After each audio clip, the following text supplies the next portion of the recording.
தருமபுரி மாவட்ட ஆட்சியர் அலுவலகம் அருகில் உள்ள குடியிருப்புகளில் பல ஆண்டுகளாக குடிநீர் இல்லாமல் அவதிப்படுவதாக கிராம மக்கள் மாவட்ட ஆட்சியர் அலுவலகத்தில் புகார் அளித்தனர்.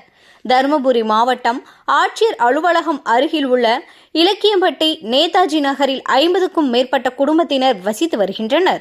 இந்த பகுதியில் பல ஆண்டுகளாகவே குடிநீர் வசதி இல்லாமல் குடிநீருக்காக அருகில் உள்ள பகுதிகளுக்கு ஆண்கள், பெண்கள், பள்ளி, கல்லூரி மாணவர்கள் என தினம்தோறும் சென்று தண்ணீர் எடுத்து வர வேண்டிய நிலை இருந்து வருகிறது. குடிநீர் வசதி ஏற்படுத்தி தர வேண்டும் என வட்ட வளர்ச்சி அலுவலர், ஊராட்சி செயலாளர் உள்ளிட்டோரிடம் புகார் தெரிவித்துள்ளனர்.